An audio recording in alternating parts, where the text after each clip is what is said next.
GQ magazine released the cover of its annual Men of the Year issue, naming former San Francisco 49ers quarterback Colin Kaepernick as their Citizen of the Year. Now, they said they are honoring Kaepernick's activism on police brutality. Remember, this is the same Kaepernick. See those socks? It depicts policemen as pigs. And much worse. Joining us with reaction, American First Action spokesman, senior advisor, former Milwaukee County Sheriff David Clarke, and civil rights attorney Daryl Parks. Daryl, it's the stuff that the position that he has taken on police. It is a broad, sweeping generalization. You know, we see in Vegas, we see on 9/11, we see in the most recent attack in New York, we see the cops. Those are the days we remember, wow. These are amazing people that put their lives on the line for us. And don't they deserve the presumption of innocence? And the action of one bad cop does not reflect on the 99.999% of others. He rushes to judgment. He supported a murdering dictator, Castro. How do you get the Man of the Year with socks and acting like that?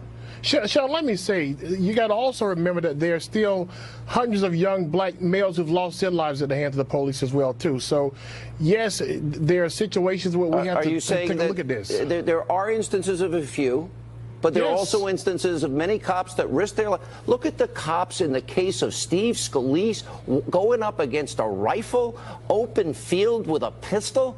That's almost a suicide mission. But they did it to save lives. That's how amazing these cops are to me. Well, let me say, and I know Officer Bailey personally. He's a proud member of Alpha Phi Alpha fraternity. Let me say, people like that do good things, but we still have to deal with the big problem we have with black people losing their lives in the hands of the police.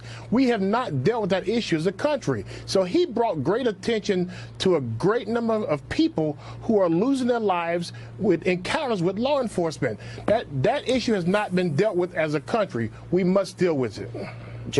Sheriff? Well, first of all, the facts are very clear. The data is clear. More black men lose their lives at the hands of other black men, not police. But as for GQ, look, I think probably the first runner-up would have been O.J. Simpson. This is a political stunt by GQ magazine, a failing magazine. You know, their viewership or their readership is probably off. They had to bring attention to themselves. That's why I call this a political stunt, much like when Rolling Stone put one of the Tsarnaev brothers on their cover.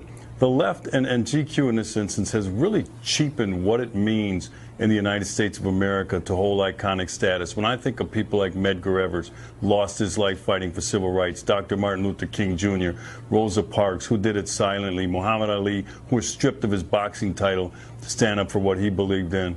And I think of Jackie Robinson, who crossed the color barrier in baseball. These people accomplished something and really stood for something. They had a core about them. Kaepernick doesn't know what he's talking about. If you recall, Sean, he's not the original take a knee. That was Tim Tebow who did it in prayer. Kaepernick sat on his ass during the national anthem, and the disrespect that he showed not only for the flag and for the anthem and for America, but for military people as well. Those people that fought, bled, and died. 20 seconds, Daryl. Without question, the protest was not about the flag. I think. Oh, yes, no, that it was flag, never about people the flag. died fighting under, about sir. The flag. No, but his protest was not about the flag, and he's always said that. All right, thank you. To my fellow proud conservative Republicans, to my fellow proud Americans, and to my fellow proud Christians, it is with great sadness that I come before you today to let you know that GQ magazine, a magazine published in America, has just put Colin Kaepernick on the cover and named him the Person of the Year.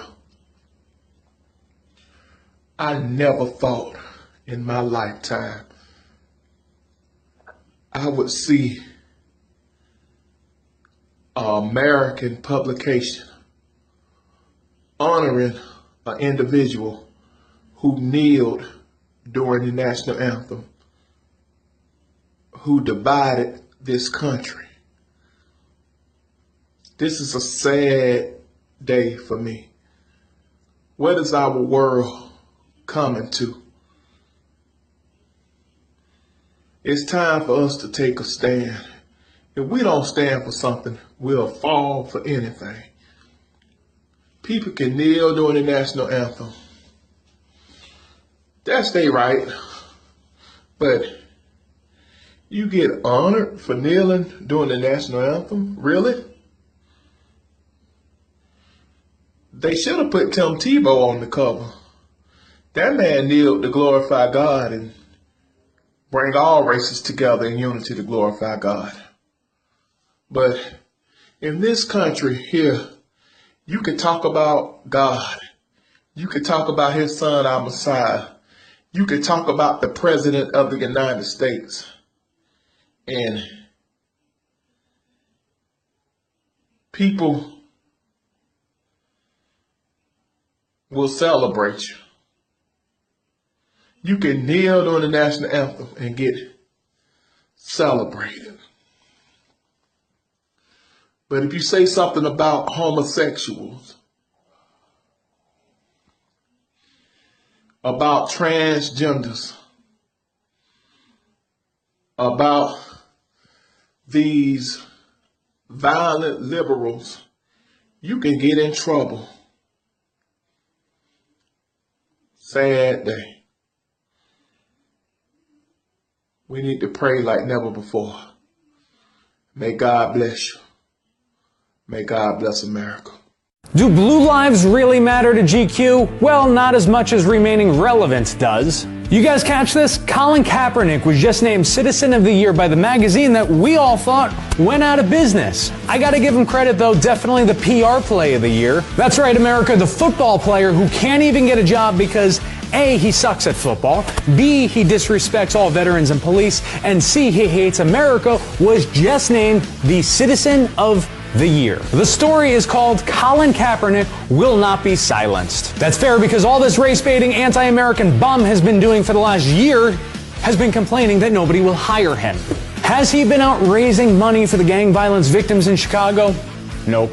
Has he been out trying to educate himself on the simple fact that more white people were shot than Hispanic people and African American people combined last year? Nope. Has he been working with inner city families to overcome all of the socioeconomic differences that lead to an increase in violence and crime in those inner cities? Nope. What's he been doing? He's been sitting around and complaining that nobody likes him. I suppose it's fitting that this liberal magazine would use a whiny, entitled loser to try and convince mommy and daddies of millennials to subscribe to an overpaid pile of ads that shows you that manliness is wearing a purple turtleneck and a vagina hat out in public. You know what, guys? I have a list of millions of people who should be Citizens of the Year. They are the majority of police and first responders and veterans here in America. But of course, all this really was a desperate attempt by GQ to remain relevant, even if it means selling your soul and declaring that you hate America. If you are with me, share this video with everybody that you know. And in the comments below, tag a person who you believe should be Citizen of the Year. Here's what we're going to do. We're going to pick one winner. We're going to fly him out here to the Whiskey Wall. We're going to interview them, and we are going to show GQ what a true American Citizen of the Year looks like. Share this video, tag a friend right now. God bless America, and screw off, GQ. Welcome back. I'm Liz Wheeler, and this is my final point. GQ magazine named out-of-work football player and social justice warrior Colin Kaepernick as Citizen of the Year. Last month, 4 American soldiers were killed in a firefight with ISIS. One hero soldier fought off a whole bunch of terrorists with one machine gun before he was captured, dragged away, and killed. But yeah, let's honor the yuppie quarterback who wore socks declaring all U.S. police officers to be pigs. That's a great message. Let's teach a new generation of little black boys to live in fear of a phantom Democratic talking point. That's right, it's a talking point. Fomenting violence and racial divide by lying. Yes, lying about police-involved shootings of unarmed black men. The hands up, don't shoot narrative is a lie. It's been debunked as a lie. If you'd like to read more about it for yourself, I invite you to please do so. Read the forensic analysis of the Michael Brown case.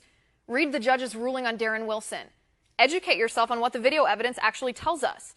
Don't just mimic a millionaire athlete with a communist girlfriend who turns his back on our flag and disrespects our military because he's too lazy to open his mind and accept the truth.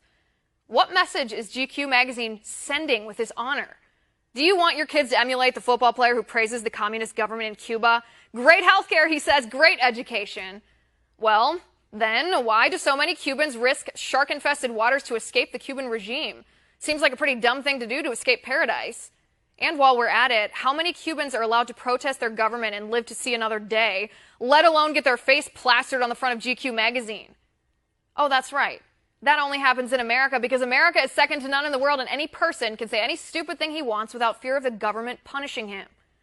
Do you want your kids to emulate the football player who idolizes Che Guevara, the radical communist who executed innocent people for doing the same thing Kaepernick did, expressing their opinions? It seems funny to me that the man who made himself a household name criticizing our country idolizes the radical who killed people who criticized their country. Do you want your kids emulating the man who praised Assata Shakur, the cop killer who shot a New Jersey state trooper in cold blood, then escaped prison, then fled to Cuba? No, I think not. Funny how GQ never mentioned any of these things Kaepernick has done. J.J. Watt raised $37 million for relief for Hurricane Harvey victims. But yeah, GQ, let's honor Kaepernick, the man who disrespected the flag that draped the coffins of the men and women who died to protect his right to be an idiot. And that's my final point. You can reach me on Twitter at Liz_Wheeler. If you liked the show, please send me an email at oann.com/contact. In the meantime, catch us here tomorrow at 9 p.m. Eastern. And until then, have a good night.